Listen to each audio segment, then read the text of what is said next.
Morning dear student, Radhe Radhe. अपन आज electromagnetism पढ़ेंगे। इलेक्ट्रोमैग्नेटिज्म पढ़ने के लिए अपन पहले ये ध्यान रखना है कि इसका यूज कहाँ कहाँ होता है। आज अपन इसको 12th क्लास और जेई के हिसाब से पढ़ेंगे एंड जेई। पहले मैं आपको पहले लेक्चर में इसकी थ्योरी क्लियर कराऊंगा, दूसरे लेक्चर में डेरिवेशन और फिर प्रॉब्लम कराऊंगा। काफ़ी सारी प्रॉब्लम कराऊंगा। उसके बाद जो प्रॉब्लम सॉल्व नहीं होगी वो आप मेरे व्हाट्सएप नंबर पे सेंड करोगे, मैं आपको सॉल्व करके दूंगा। तो अपन पहले चलते हैं इलेक्ट्रोमैग्नेटिज्म। तो मैग्नेटिज्म दो शब्दों से मिला बना होता है, इलेक्ट्रोस्टैटिक्स और मैग्नेटिज्म। इसका दो पार्ट हो गए, इलेक्ट्रोस्टैटिक और मैग्नेटिज्म। इसको अपन मुख्यतः 3 भागों में डिवाइड करके पढ़ेंगे तो थोड़ा आसान होगा पढ़ना।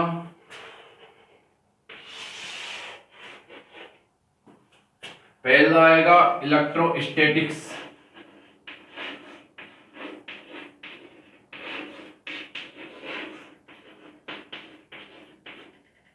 स्थिर वैद्युतिकी।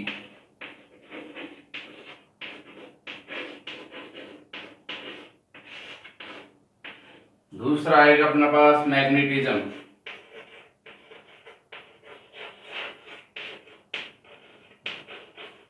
चुंबकीय।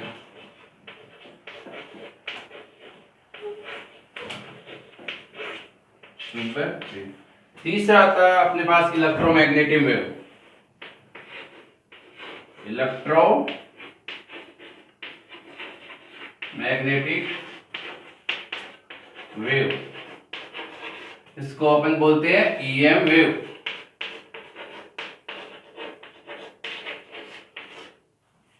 अपन इसमें पढ़ी कि इलेक्ट्रोमैग्नेटिज्म को अपन 3 भागों में डिवाइड किए, पहले इलेक्ट्रोस्टैटिक्स, दूसरा मैग्नेटिज्म, तीसरा इलेक्ट्रोमैग्नेटिक वेव। तो इसमें सबसे पहली बात ये आती है कि इलेक्ट्रोस्टैटिक्स इसमें चार्ज की क्या कंडीशन होगी, चार्ज कैसा होगा, रेस्ट होगा, मूविंग होगा या दोनों होगा। तो अपने स्थिर वैद्युतिकी इलेक्ट्रोस्टैटिक्स में चार्ज रेस्ट रहता है, चार्ज एट रेस्ट। इसमें चार्ज मूविंग चार्ज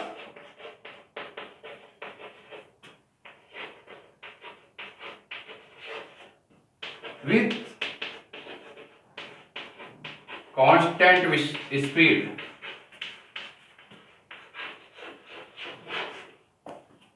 क्या होगा, चार्ज मूविंग होगा और स्पीड इसकी कांस्टेंट होगी, नियत वेग के साथ ये चार्ज मूविंग होगा। और इलेक्ट्रोमैग्नेटिक वेव ईएम वेव ये किससे जनरेट होती है, एक्सीलरेटेड चार्ज से, एक्सीलरेटिव चार्ज।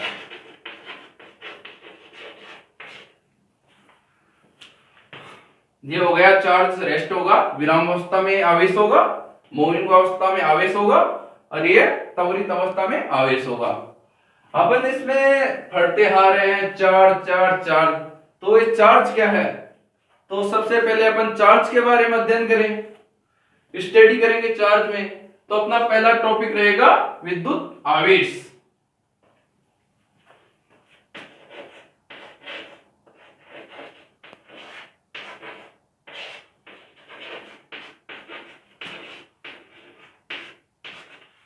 Electric charge.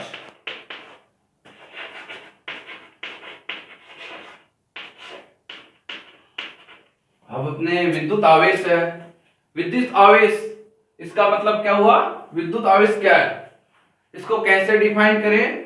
तो इसकी मैं बहुत ही सीधी लैंग्वेज में आपको जवाब दूंगा कि भौतिक विज्ञान की वह शाखा, आवेश के मान लीजिए भौतिक विज्ञान की वह शाखा जिसमें किसी वस्तु का अवगुण भौतिक विज्ञान की वह शाखा जिसमें किसी वस्तु का वह गुण जिसके कारण वो अपने आसपास विद्युत क्षेत्र या चुंबकीय क्षेत्र उत्पन्न करे। क्या बच्चों समझ आया कि किसी वस्तु का वो गुण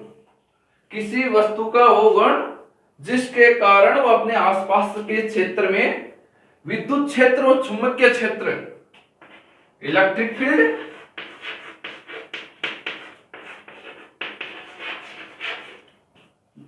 पहला इलेक्ट्रिक फील्ड, दूसरा मैग्नेटिक फील्ड, ये जनरेट करी। मतलब किसी वस्तु का वो गुण जिसके कारण वो अपने आसपास के क्षेत्र में विद्युत क्षेत्र और चुंबकीय क्षेत्र उत्पन्न करे तो वो विद्युत आवेश कहलाता है। विद्युत आवेश का मात्रक कूलाम होता है, जिसको C से डिनोट करते हैं। अपन ये भी जानते हैं, 10th क्लास में पढ़े थे कि आवेश एक अदिश राशि है, charge is a scalar quantity. राशि कौन सी हो गई? अदिश। अब अपन ये दो चीज पढ़ लिए, मात्रक, राशि, और तीसरी चीज इंपॉर्टेंट विमा, डायमेंशन इसकी पढ़ेंगे। विमा मैं बोल दूंगा आपको, इसकी विमा A1 T1 होती है, लेकिन ये कैसे होती है इसके बारे में मैं आपको अकॉर्डिंग 10th क्लास के अनुसार लेकर बोलता हूं। Current equal to charge upon समय, I equal to Q upon T। अपन विमा किसकी निकालेंगे? Q की। Q equal to I into T। अपन जानते हैं करंट का मात्रक एम्पियर होता है, एम्पियर का प्रतीक हो गया A और T टाइम का प्रतीक हो गया 1 पावर 1 तो इसकी विमा हो गई A1 T1। Clear stand? अपन अब चार्ज की प्रॉपर्टी के बारे में पढ़ेंगे।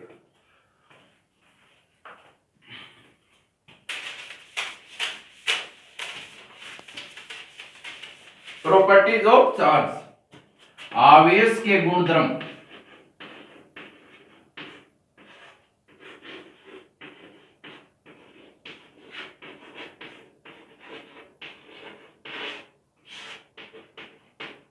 मुख्यतः आवेश दो प्रकार के होते हैं, धनात्मक आवेश, ऋणात्मक आवेश, पॉजिटिव चार्ज और नेगेटिव चार्ज। आवेश कितने प्रकार के हो गए? दो प्रकार के, पॉजिटिव चार्ज, दूसरा नेगेटिव चार्ज।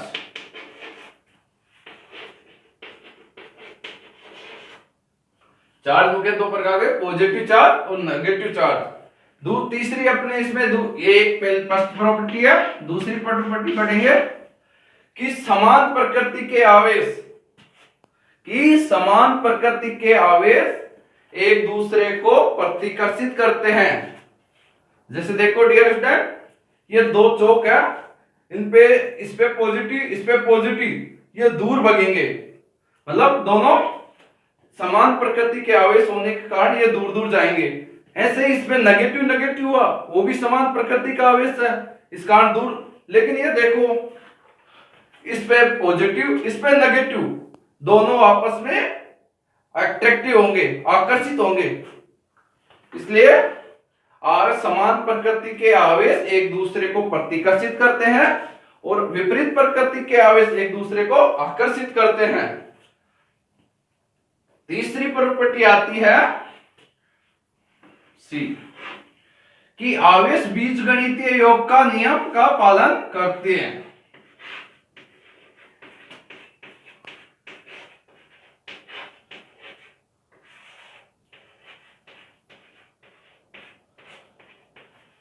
इस टॉपिक को समझने के लिए अपन ने पहले पढ़ा था कि कि आवेश एक स्केलर क्वांटिटी होती है, मतलब आवेश एक अदिश राशि है। तो आवेश एक अदिश राशि है तो अपन एक एग्जांपल लेंगे इसका। ये कोई सिस्टम है, इस पे देखो +2 कूलम चार्ज है, +5 कूलम चार्ज है, -2 कूलम चार्ज है, +7 कूलम चार्ज है। तो इन टोटल चार्ज, ये जो इस सिस्टम के अंदर जो चार्ज है, इसका जो टोटल चार्ज होगा जो इसके समेशन के बराबर होगा। मतलब इस टोटल को करेंगे तो टोटल चार्ज, कुल आवेश, कुल आवेश equal to +2 +5 -2 +7 equal to +2 7 14 -2 12 coulomb इसका टोटल आवेश। यही आवेश का बीजगणितीय योग का नियम होता है। इसी नियम को योज्यता का नियम भी कहते हैं।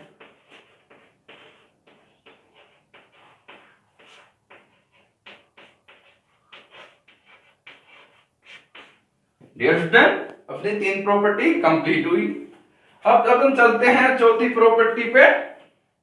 ये देखते हैं,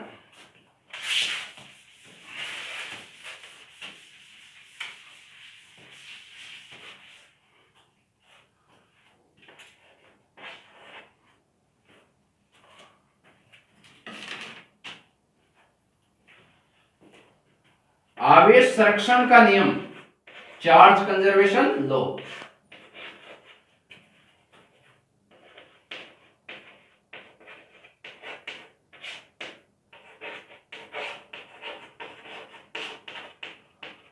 इस नियम को बहुत अच्छी तरीके से, यह नियम बहुत अच्छी तरीके से काम आता है, यूज होता है अपने, और बहुत इजी है। आवेश संरक्षण का मतलब होता है कि किसी भी सिस्टम पर न तो आवेश उत्पन्न किया जा सकता है, न ही आवेश नष्ट किया जा सकता है। मतलब वो एक रूप से दूसरे रूप में चेंज होता रहता है, पॉजिटिव नेगेटिव, पॉजिटिव नेगेटिव। इसका मतलब रहता है कि चार्ज एक संरक्षित क्वांटिटी होती है। ये एक मोस्ट प्रॉपर्टी है। तो आवेश संरक्षण का नियम, charge is a conservation quantity. इसके बाद अपने चलते हैं आवेशों का क्वांटीकृत नियम। लास्ट प्रॉपर्टी है इसका, आवेशों का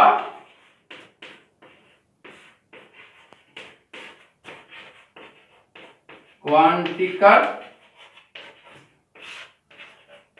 नियम। इस नियम के अनुसार टोटल चार्ज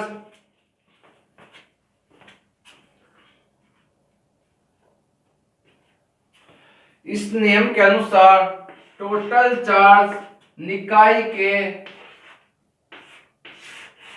इलेक्ट्रॉन के पूर्ण गुणज के बराबर होता है।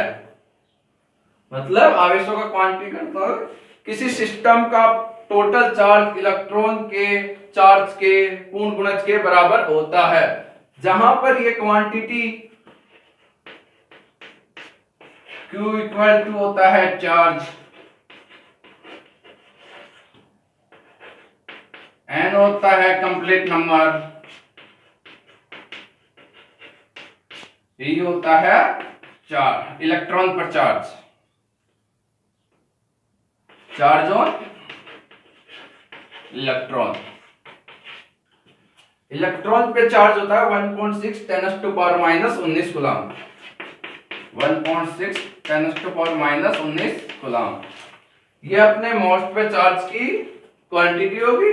इसके बाद अपने नेक्स्ट लेक्चर में अपन बात करेंगे आवेशों को उत्पन्न करने की विधियां। आवेश को उत्पन्न करने की विधियां अपने पास 3 विधियां होती हैं, घर्षण, चालन, प्रेरण, फ्रिक्शन, इंडक्शन और कंडक्शन।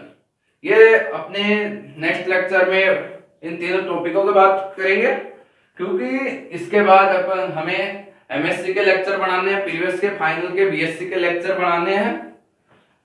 इसी को देखते हुए अगर कोई आपको कोई प्रॉब्लम आती है तो आप मेरे व्हाट्सएप नंबर है 97859165 और 3। अगर आपको कोई प्रॉब्लम आती है, जैसे कोई न्यूमेरिकल, अभी मैं थ्योरी पढ़ा रहा हूँ लेकिन फिर भी कोई न्यूमेरिकल आप पूछना चाहे तो मेरे व्हाट्सएप नंबर पे आप सेंड करो, मैं आपको उसका सॉल्यूशन करके रिप्लाई करूंगा। ओके स्टूडेंट, धन्यवाद।